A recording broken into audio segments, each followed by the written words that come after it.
Concepts, Bujinkan Mori no Todo Dojo, where we teach modern warriors, hero protectors, how to use the ancient lessons of the samurai and ninja forefathers for use in today's world to be able to protect ourselves and others, and to be able to produce the kind of results and success that we're ultimately looking for. Anyway, welcome to another episode of Whiteboard Wednesday. And today, we're going to start at least a two-series part on swords, right? Or not on swords, on weapons, right? So today, we're doing sword, and we're going to be focusing on the basics of drawing and resheathing the sword. I know, the boring stuff, because, you know, everybody wants to focus on cutting and whatever, right? But if you can't get it out, you can't get it where it needs to be, then there's a problem, okay? I've got some notes here, so I'm all set, ready to go for you. All right, first thing I want to take a look at is this idea of the draw and cut kind of thing, because the most common term that you're going to hear for this is this idea of EI or EI jutsu, okay? EI jutsu, right? EI, harmonizing, that kind of thing, right? It's about everything happening at one time. So we're going to draw and cut, right? But EI jutsu, in the context of what we're talking about, this is really related to, and it is drawing and cutting, right? But it's more of an art form or more skills for cutting like stationary targets and things like that. It's an important skill, right? But what we're looking at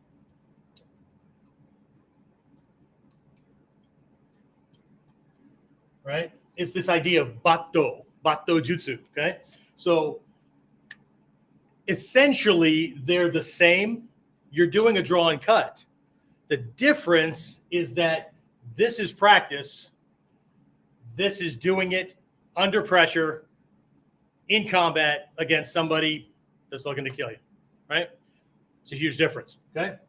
So that the focus is going to be over here, right? So what I'm going to do is I'm going to kind of break things down into three subsets. We'll talk about that in a minute. And then in each of those subsets, I'm going to give you 5 key principles or things that you're going to need to take care of to make sure that we're over here, okay? Ultimately, if we're just doing target practice, it's kind of like shooting, right? If we're just out planking at targets or cans or whatever, you know, we can have our favorite beverage in one hand, plank, you know, that kind of thing, right? We can do all kinds of crazy stuff, right?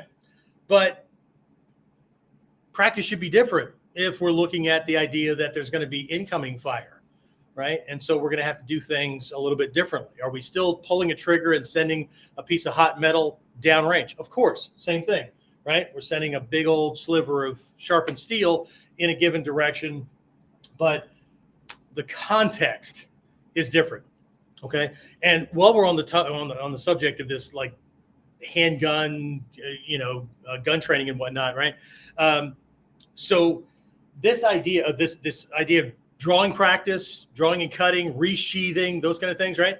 This is one of the least practiced skills for anybody. I don't care how fascinated they are or how in love they are with the sword. Again, it's just like gun training, right? There's 2 least practiced skills when it comes to like handgun self-defense kind of stuff, right? One is drawing practice, right? Being able to get it out and get the muzzle where it needs to be as quickly as possible, right? Under pressure. The other one is reloading under pressure, right? So don't worry about it. Most cops don't practice that either, right? I'm being facetious. Worry about it, okay? So everybody wants to focus on shooting. They want to focus on cutting, right? Drawing practice, resheathing, it's boring, okay? Unfortunately, the boring stuff is often the most critical, okay? So anyway, all right, so let's take a look at this, right? So I broke things down into categories and principal concepts and whatnot. We're going to get through this as quickly as possible so I don't eat up more of your day because I know you got stuff to do, right?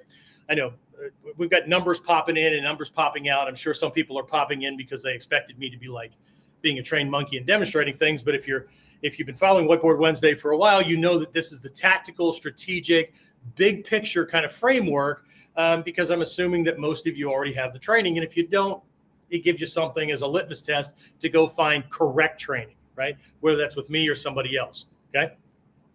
That being said, right, there's a little link down here, right? We do a Friday class associated to this. So if you're looking for that kind of thing, that's where you can go. Anyway, so we're going to break this down into 3 subsets, right? 3 subsets, right? So we have taking the sword. I'm not going to use Japanese on you today because it doesn't matter, right? So we have taking the sword, right? We have drawing the sword, not the same. And we have resheathing the sword, putting it back, right? Seems fairly cut and dry. Oh, drop the marker on the floor here, right? Seems fairly cut and dry. But each one of these, we're going to look at 5 pieces that are really, really important that we get. Again, if we're focused on this idea of real combat, right? And not just learning a cool thing, right? Not just drawing, right? Okay. So let me grab my notes here so I don't just keep looking back and forth and looking down. I hate doing that, right? So we'll change the color here a little bit. Hopefully you can see this okay. Shift this just a little bit. So hopefully you can see the words a little bit better, right? Later on when you get the recording, you can always bring it into your favorite player and zoom it up a little bit, right? So let's start over here with the taking, okay? What looks like one single action, right? And it should, right? All this blends together to be happening like it's one, okay? That's a principal concept within our martial art. I don't care if you're doing a kata, drawing sword, I don't care what you're doing, right? There are multiple pieces, but all are done as parts of a singular timeline, okay? So if I'm going to be drawing and cutting with a sword, right, it's going to look very, very quick, but there are really important pieces that have to be there so that, right, I can get it where it needs to go. I don't get cut in the process or attacked in the process. He can't evade easily. I don't cut myself, right? I'll tell you a little story, right? When we get to the drawing part, right? I was looking for it. I have this one sword. During COVID, a bunch of stuff went to my home office because we were doing things virtually, right?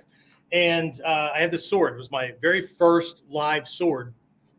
I didn't fix it. I didn't replace it or whatever. I still train with it, but I believe it's in storage because of the house fire that we had. So I can't show it to you directly. But I get this thing, and when we talk about the drawing of the sword, right? I violated one of these things I'm going to give you, okay? And so what ended up happening was I adjusted things just a microsecond too soon, and I felt the wood of the saya, the scabbard, right? Now, if you have one of these turned aluminum, cheap Asian World or Century Martial Arts or whatever versions, you're not gonna have to worry about this, right? You just have to worry about dulling your sword on a regular basis. Not that they come all that sharp anyway, including for the sharpened versions. But anyway, I felt the wood give way right at my palm because I'm holding the scabbard. Grab the sword here, right? Let's see. Just grab something here, right? So I'm holding the sword at the mouth of the saya where it's supposed to be, right? And so what ended up happening was as I was drawing this, I changed the angle of these 2 pieces, and the boshi, sharp part of the sword, split through the scabbard, right? So the sword that I really wish I could show you, right? Right here, there's a split through the wood, and I don't mean it just cracked, right? It's about that long, and it's about that wide, right? So about 1/3 to half the thickness of the saya. And when I felt that give way, I froze, I stopped. And I looked down, and the naked edge, the kisaki, was right there at the palm of my hand, okay? I had only created a crease. I didn't split anything, okay?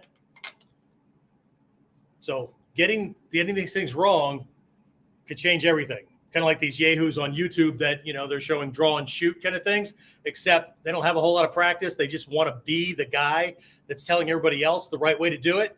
And they go to draw and shoot it, and they violate the one principle of the trigger finger goes along the frame, and it doesn't drop into the trigger well and onto the trigger until the muzzle's coming up on line with the target, right? And they end up blowing a hole in their leg or their foot or whatever, right? So it's the same idea, right? Anyway, little story, right? So sometimes when I teach you these things and I say, well, most of the time when I say, this is really, really important, I may end that with, I'm not going to tell you how I know that's true. Just trust that I know it's true, right? That's my code for, I made a dumb mistake, and I'm trying to pass it on to you so you don't make the same dumb mistake, okay? Anyway, so let's take a look at taking the sword, right? So there are five principles, right? So first one is proper placement of that rear hand. Proper placement of hand on the saya. Saya is the scabbard, okay? So let me grab this sword again. Open things up here a little bit. Move the sageo, the cord out of the way. All right.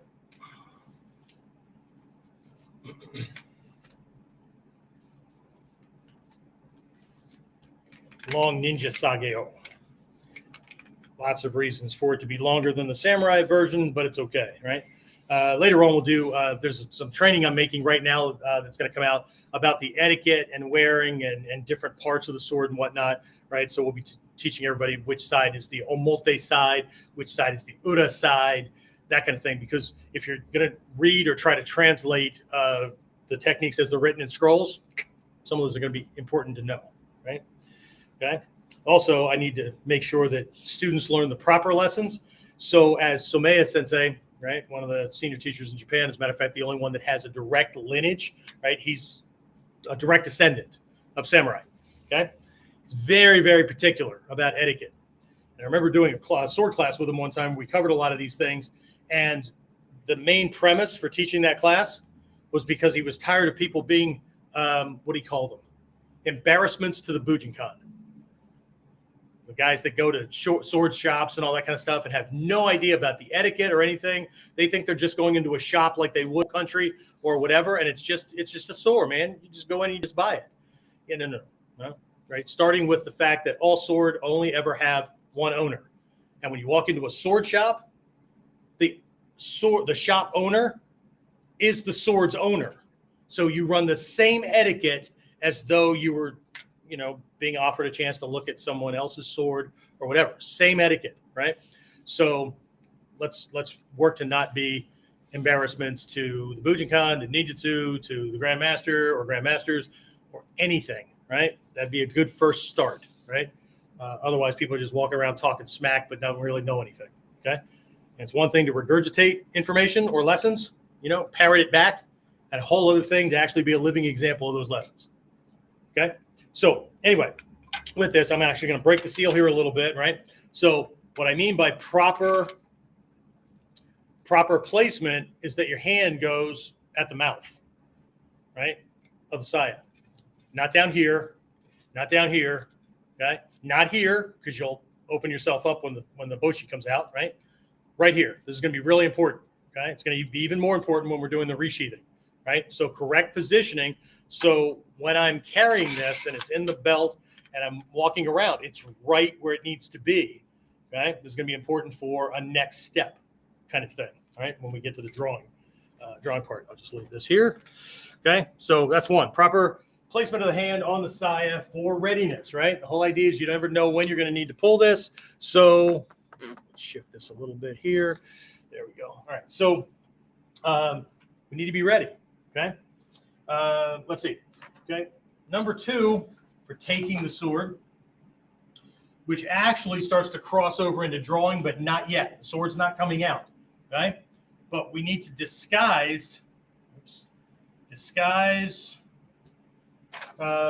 see, the movement of the finger, right? Disguise the breaking of the seal.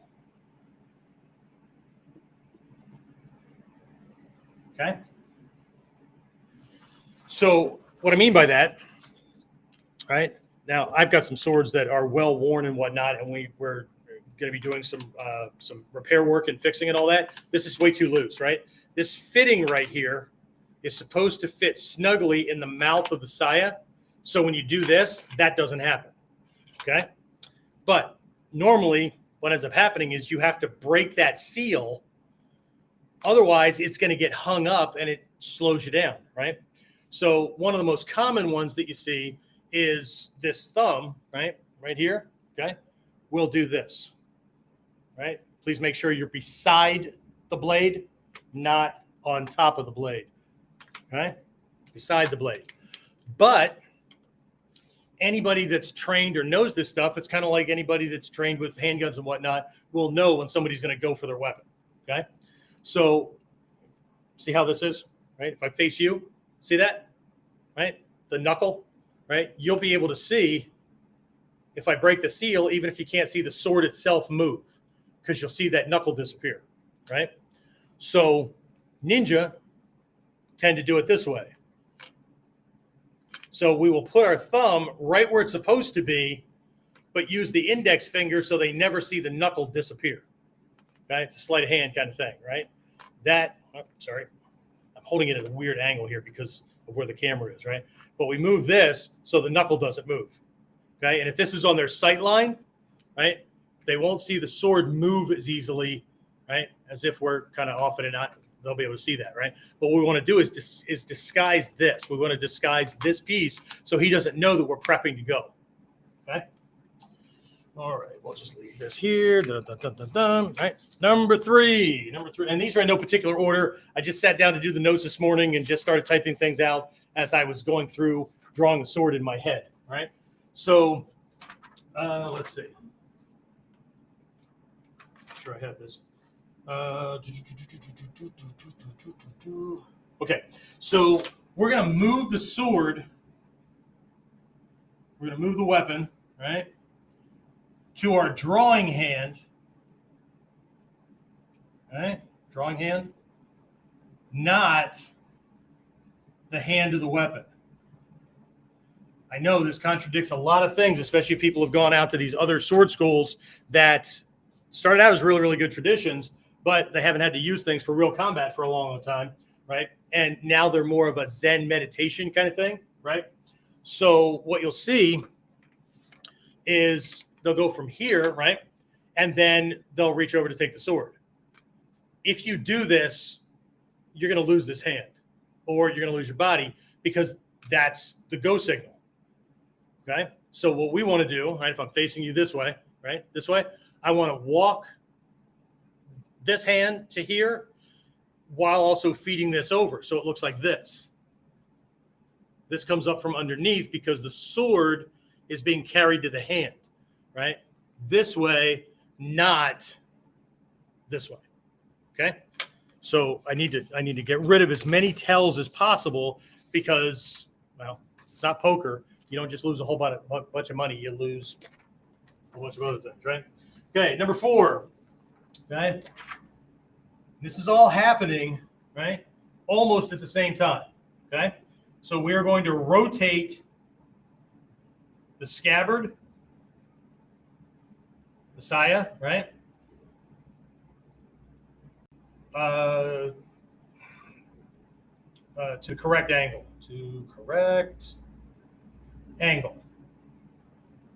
for the cut, okay? So, and that's understanding what that angle is. Oops. It's understanding what that angle is, right? So if I'm doing a horizontal cut, right, it's going to be lateral, right? Dokiri, right? This way, right? What I'm going to need to do is rotate my scabbard to 45 degrees. And just watch this piece right here. I'm going to rotate to 45 degrees. That way, when this thing clears, it will be easy to do a lateral cut, okay? If I'm doing a vertical cut or a diagonal cut, right, I only need to move it for a diagonal cut. I only need to move it a little bit, right? Vertical cut, that's easy, okay? But what I want to be able to do is rotate this, right, so I can get that, that cut, right? This is one of our cheaper swords for the new students to bang around on. That's why you're hearing the metal against metal, right? It's not a well-fitting scabbard, and it's metal, right?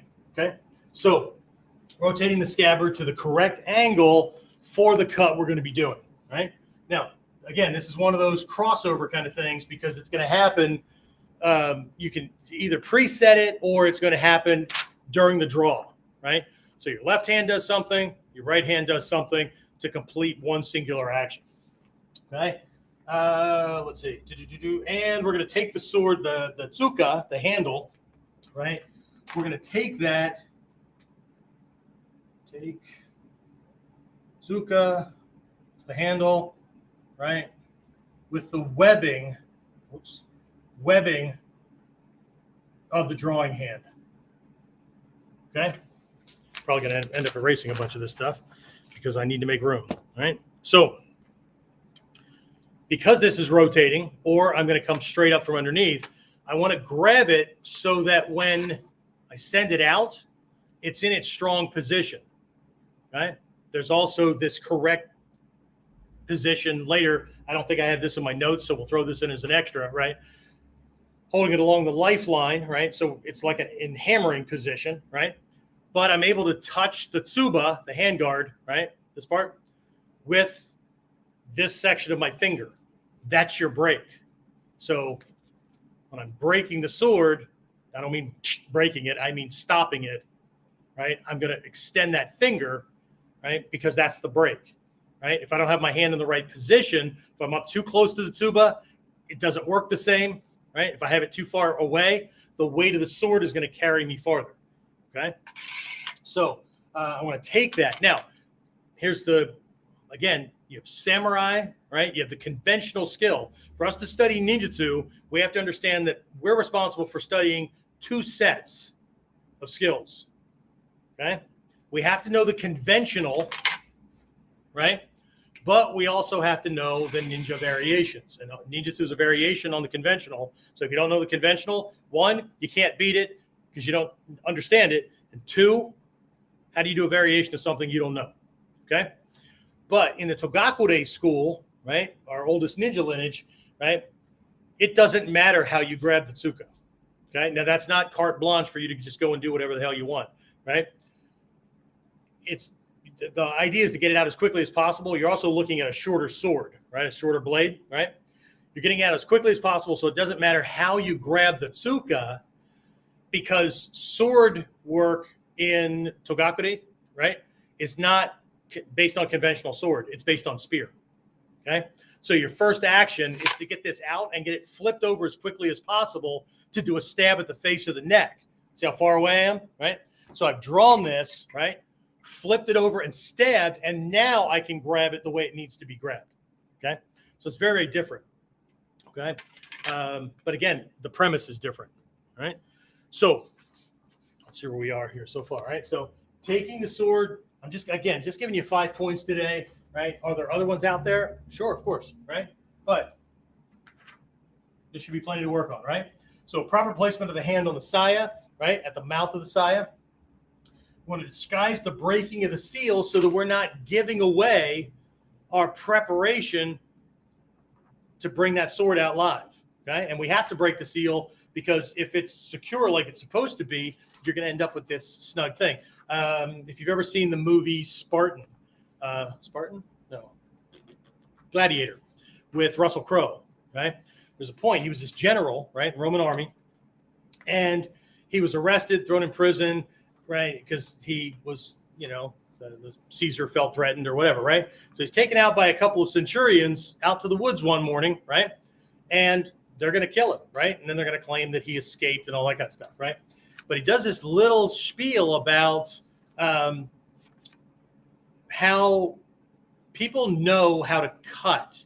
They know how to parry. They know these things, right? But there's critical pieces about a weapon that if somebody doesn't know it or know it well enough, it becomes a problem. Case in point, we're out on a chilly morning, dew-filled morning, moisture gets into the scabbard and crystallizes. It's cold, it's freezing out here, right?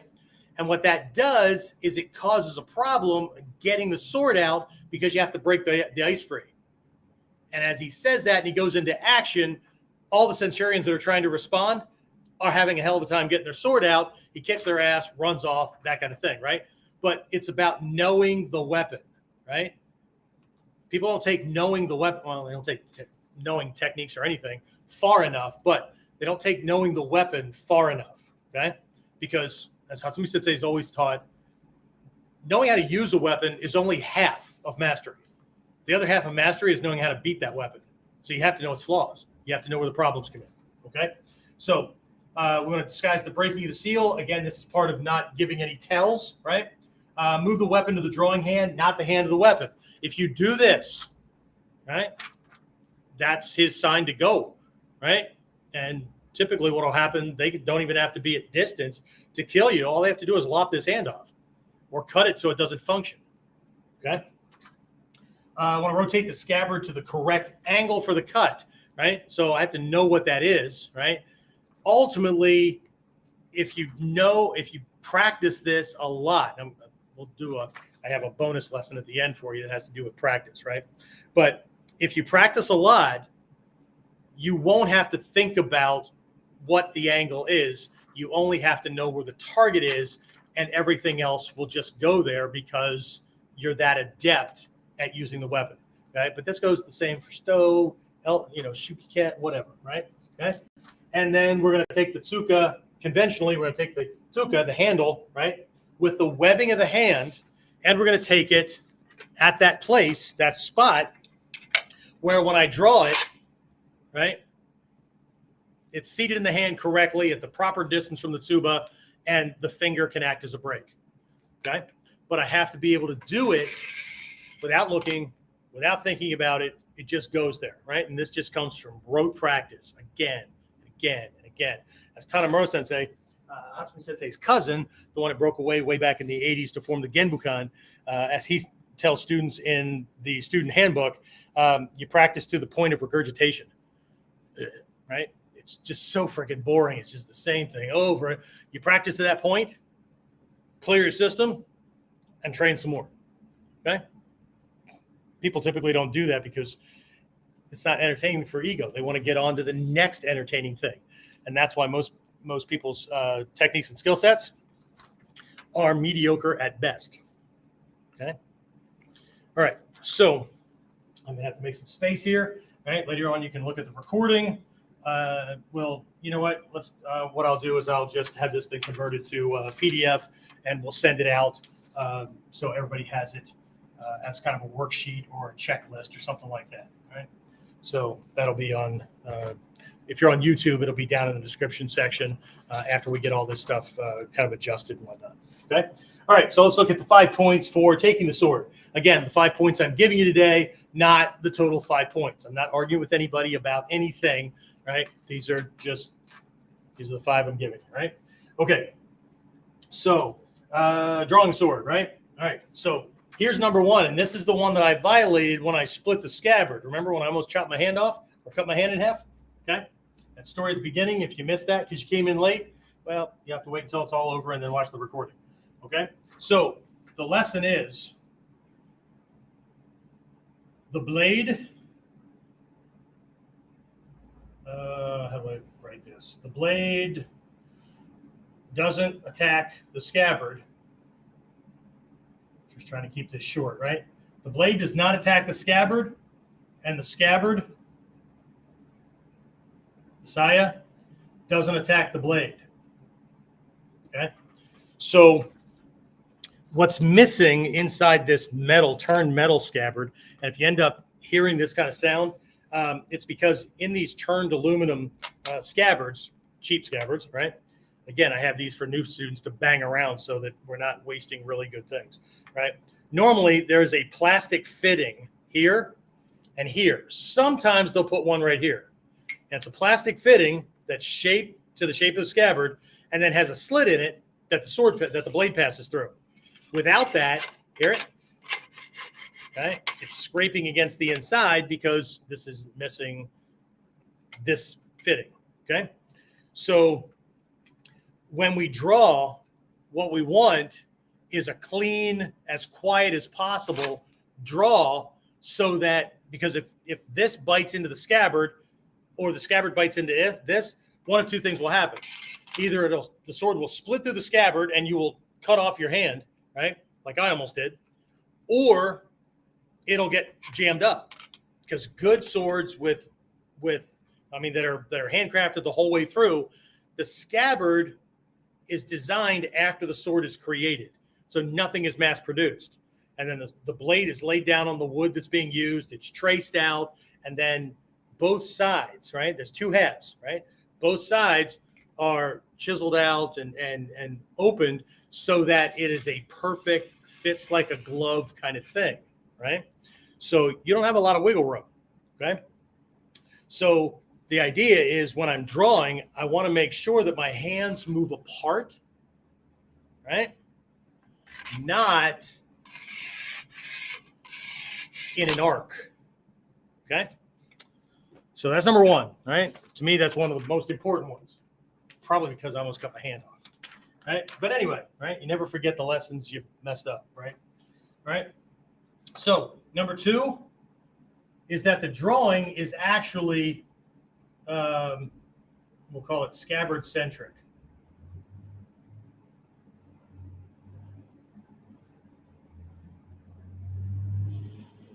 Okay?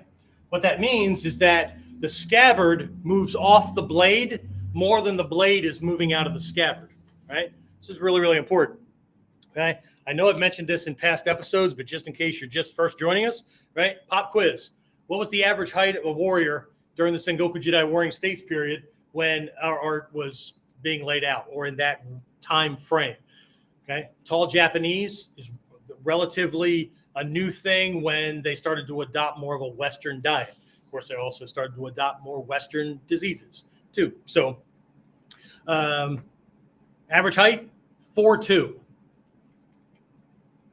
These were designed for use by somebody who was small child size.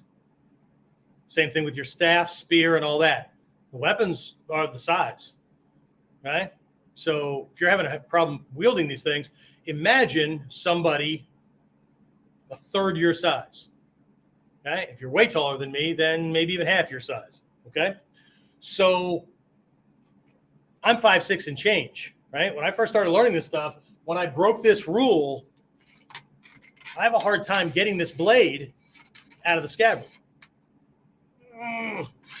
Okay? But it works much better if I pull the scabbard off the blade this way, right? So this should be seated out here, right? So when this is floating on your belt, right? It's out here. The tsuka, right? I'm sorry, the tuba, the handguard is lined up with your sternum. So the weapon lies across between us. But distance away from me, blade's out here pretty far. It's not way back here. Okay? And even if it is because I'm moving through an area where there's a lot of people and I don't want them bumping into this, I'm not going to bump them with this. It's an etiquette thing, right? Okay? Once I come back out, or if I'm prepping for things, right, then this thing gets out here. The weapon is the shield, okay? So it stays between he and I, right? Just like all weapons, okay? So it's out here, right? Partly because it creates a no man's land, right? Partly because it creates that, right, Seigan edge, right? And also partly because that allows more room between here and my belt, where the little hook right here, or the my hand and the mouth are going to snag up. Okay, so this is pulled this way, but the body itself is also moved to a profile position. Okay, little bit on this side, maybe 10%, to clear the boshi from the mouth of the saya.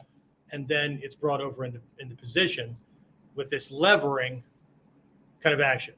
Not, it takes forever to get the kisaki to him. Okay? All right. We'll talk about how it's just the opposite to put it away. All right? But, okay, so it's scabbard-centric drawing. Okay? This actually, just once you understand the speed difference in getting the blade out, and the power differential, right? If you draw with your hand and your arm and you're way out here, you have very little in the way of what you can do with your muscles to get an effective cut that's going to lop something off, right? Right? But if I pull it from here, I've got all of this to work, right? It's very, very different, right? So again, scabbard centric.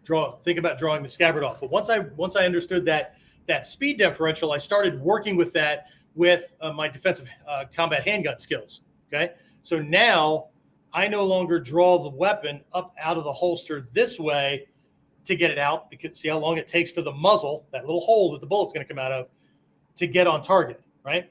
Now what I do is I drop my elbow. See what that does with my hand, right? If this were the muzzle, the end, my index finger is the muzzle. See how quickly that gets out there, but I can't, unless I have one of those tricky break front holsters. Not a big fan of trick holsters, because if your mechanism fails, you die, right? But from here, if I drop my knees when I'm ready to draw, I drop the holster off the weapon. And then I just drop my elbow. I learned this from a competition quick draw guy, okay? Drop the holster off the weapon, drop the elbow, I get my first shot off from right here. And then I can continue firing all the way out to normal combat position, right? So 90% of that skill, right, all came from sword, including something else we're going to cover here, okay? So number one, the blade does not attack the scabbard. The scabbard doesn't attack the blade. At the least problem, right, at the low end, it'll snag. It's not really the low end because you're going to die, right? On the worst end is you're going to split through your scabbard, chop your hand off, and die. So whatever, okay? Number two, scabbard-centric draw. Spend more of your effort and energy and movement, right, to draw the scabbard off the blade than pulling the blade out of the scabbard, okay? Number three, right? Start down here with the drawing the sword, right? So what we're going to do is we're going to throw the boshi. Throw the boshi, right? Okay, it's the end of the sword, right? It's the one that cuts through things like a knife through butter, right? We're going to throw the boshi at the attacker, right? So what that means is that we need to get the boshi out and on him as quickly as possible.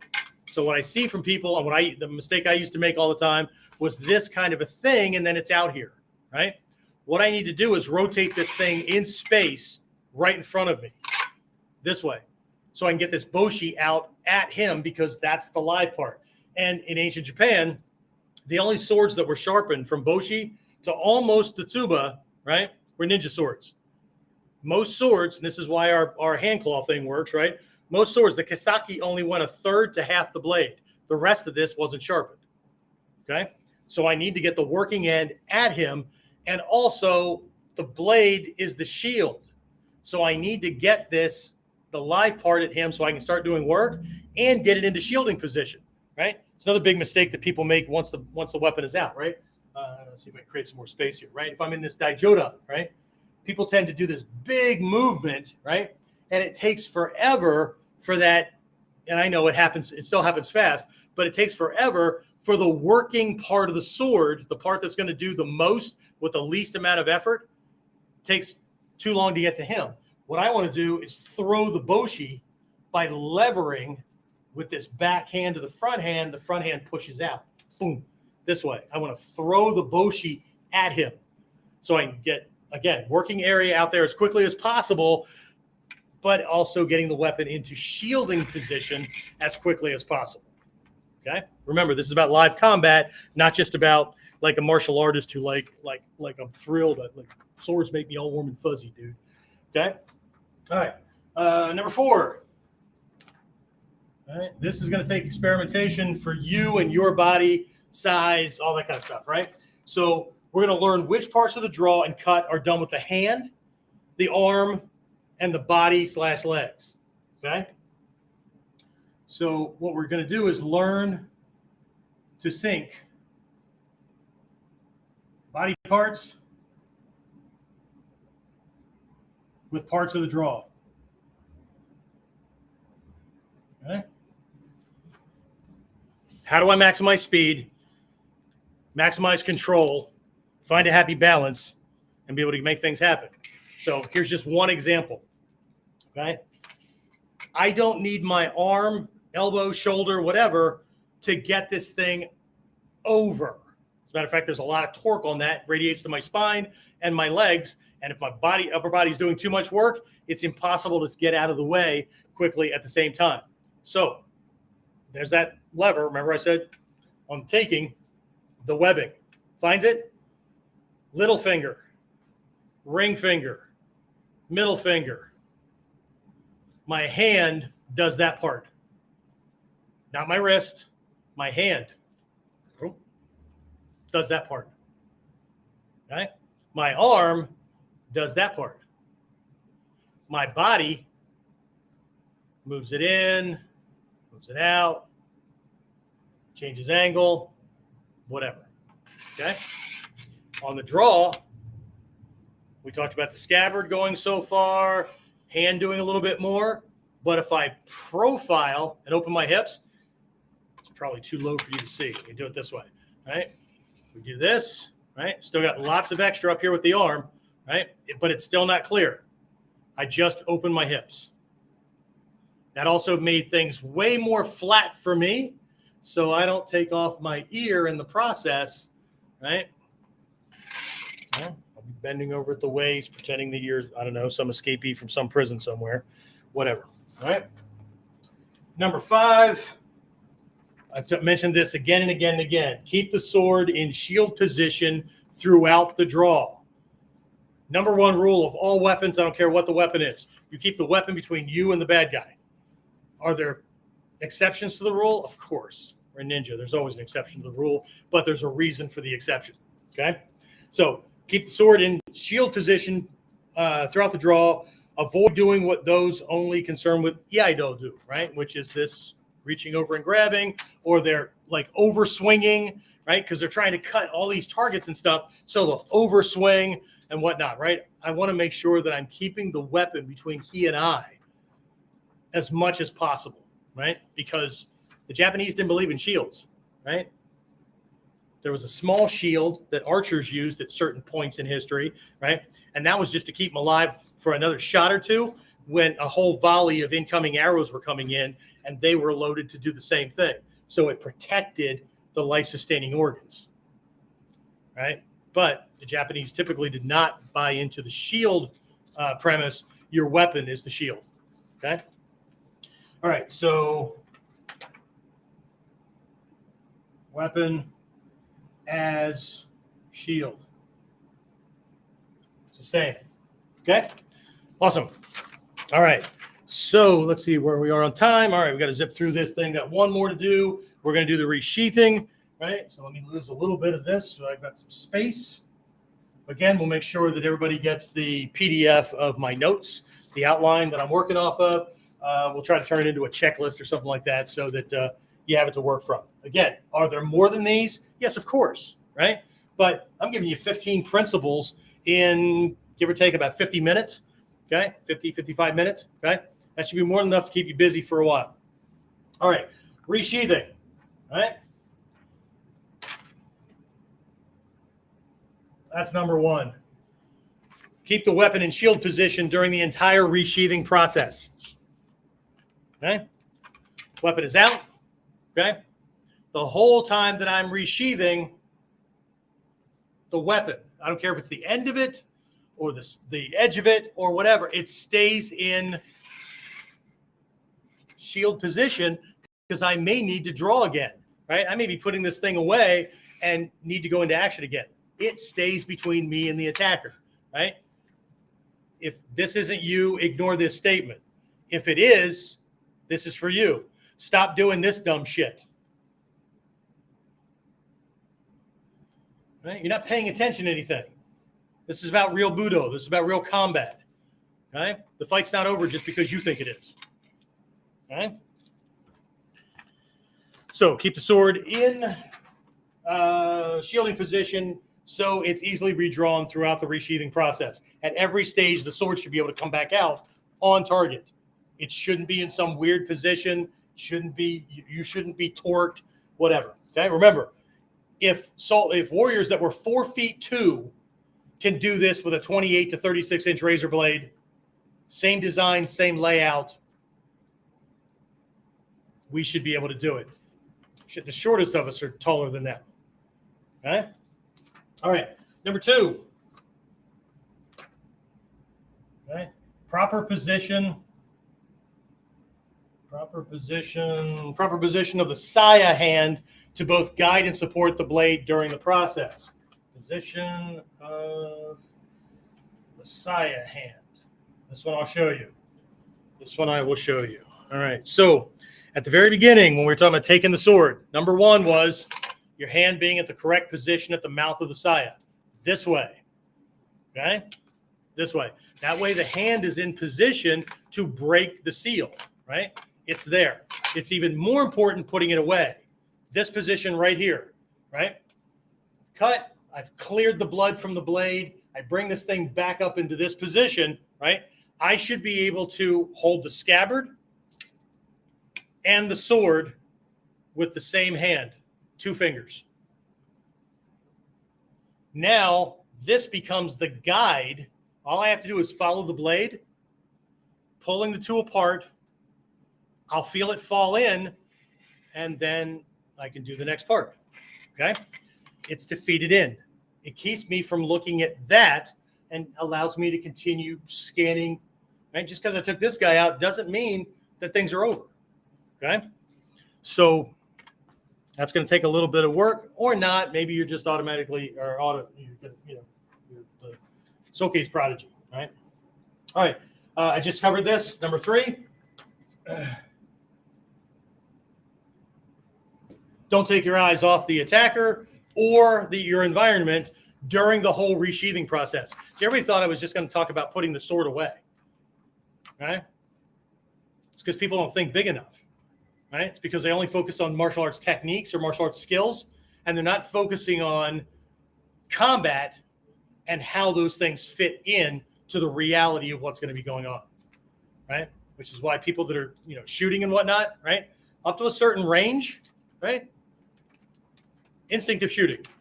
My grip and alignment and the way my trigger pull and all that is what keeps the muzzle on him. Up to 21 feet, give or take, 7 yards, okay? Beyond that, and where I might have to calculate shots a little bit more or the target's getting smaller, moving and whatnot, then I can bring it up on the eye line to use the sights, right? But otherwise, it's the same thing with this, right? It's no different, okay? So number 3 is don't take your eyes off your attacker or surroundings during the entire process, okay? Let's see.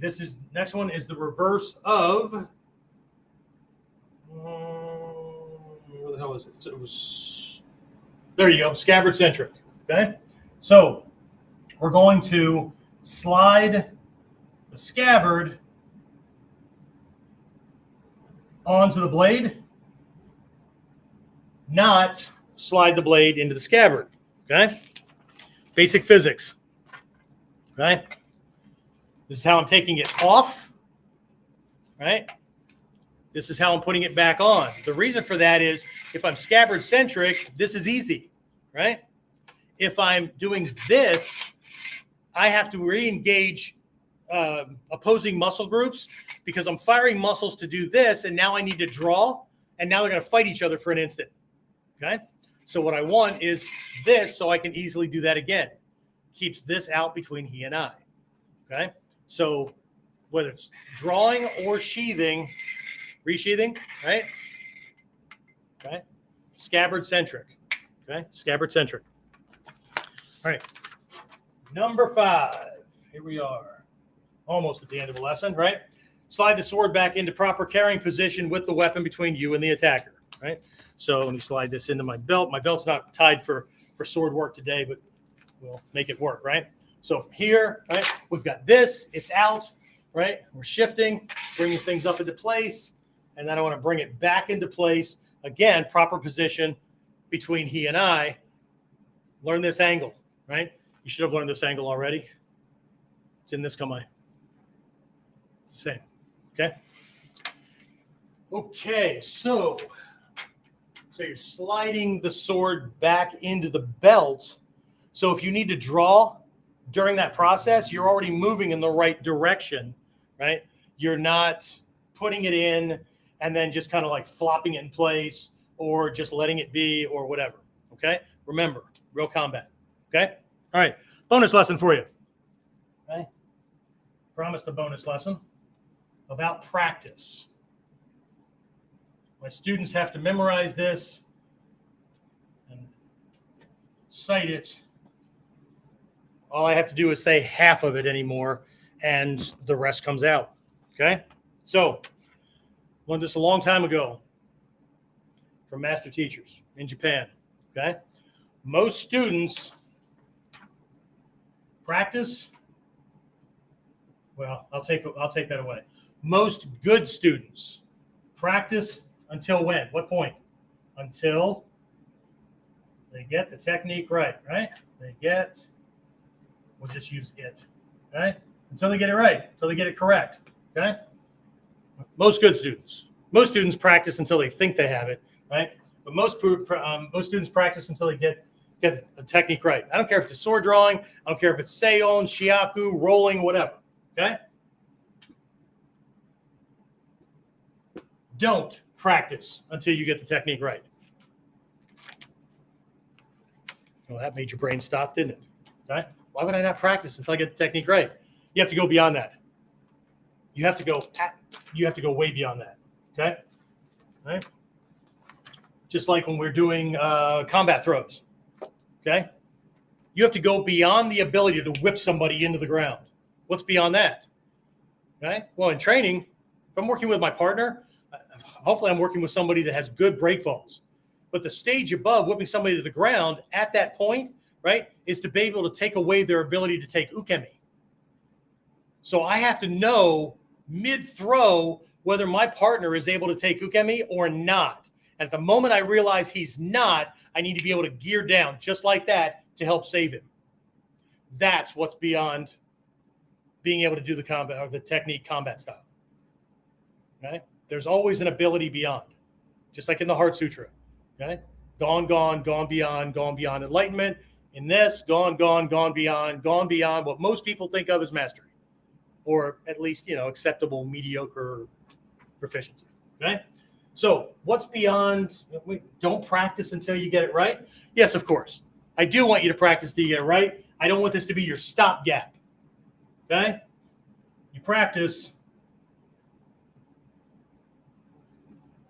until you can't get it wrong.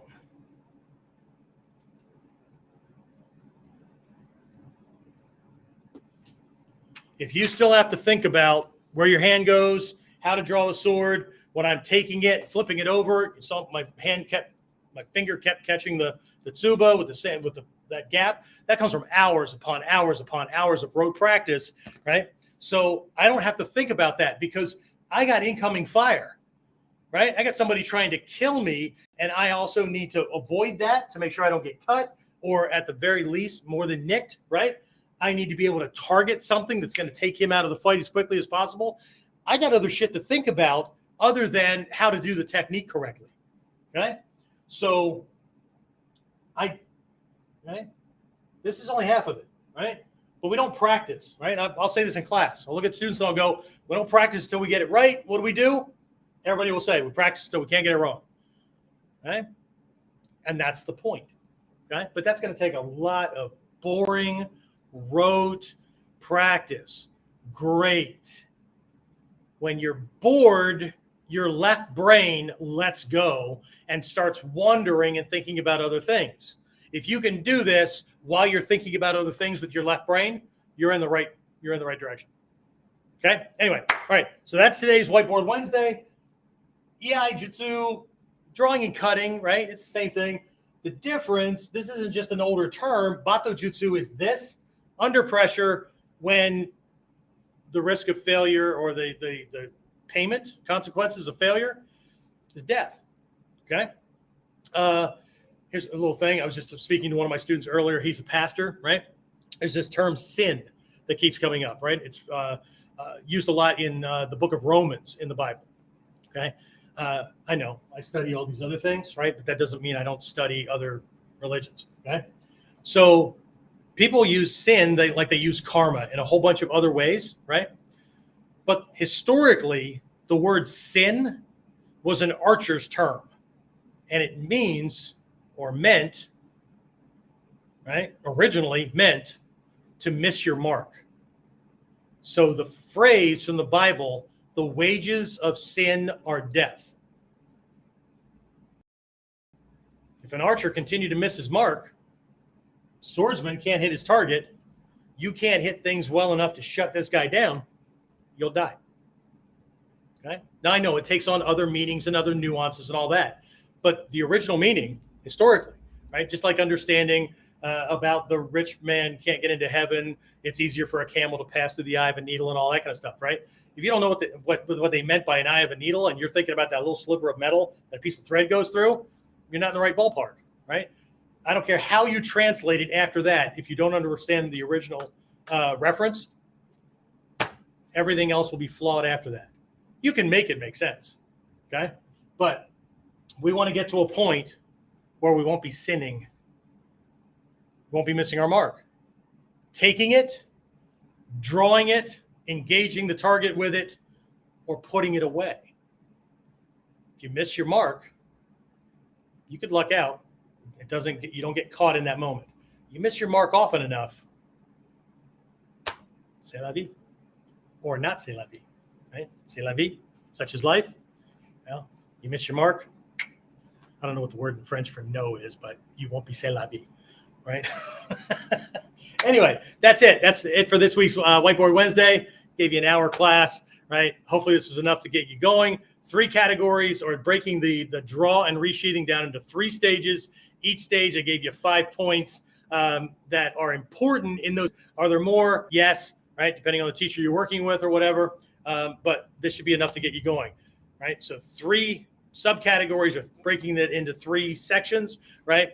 And then 5 principal concepts or important critical pieces in each of those things, right? So if you want to do more with this Friday's virtual class will be on this stuff, right? Not necessarily all the drawing. We'll do that for part of the class, but it'll be using the sword in a Batto kind of scenario, right? So I'm going to do some sword on sword, sword on staff, that kind of stuff, right? Sword on spear. I don't know, depending on what I feel like when we get there, right? But there's your URL, right? If you go there, if you're not already in the Ninpo Masterclass program where you get these Tuesday and Friday virtual classes, right? Monthly, yearly, we have different tuition setups or whatever, right? But if you just want to do it a la carte, you just go there, click on the button, right? It's $4.99, right, for a 75 to 90-minute class, and that's what we're going to work on. You'll get the recording forever, even if you can't make it, right? They're all recorded, so if you sign up for it and you register for the class, you'll still get the lessons and all that kind of stuff, right? Of course, there's also a link on that page, a couple of links, if you want to take a look at the Ninpo Masterclass offering. Right now, I'm not leaving them up for very much longer. We've got a couple of extra bonuses in there that I just threw a whole bunch of stuff in there to make it as tempting and as valuable as possible. If it's for you, great. We'd love to have you in the program. If not, I get it, right? It's ultimately up to you, right? You're in control of your own training. You're in control of your own life. You do what you think you need to do. Making the offer, it's there, okay? That's it for this week's Whiteboard Wednesday. I will talk to you next week. Have a great rest of the week. Great weekend. I'm feeling generous, right? And I'll talk to you again real soon. Train hard. Be safe.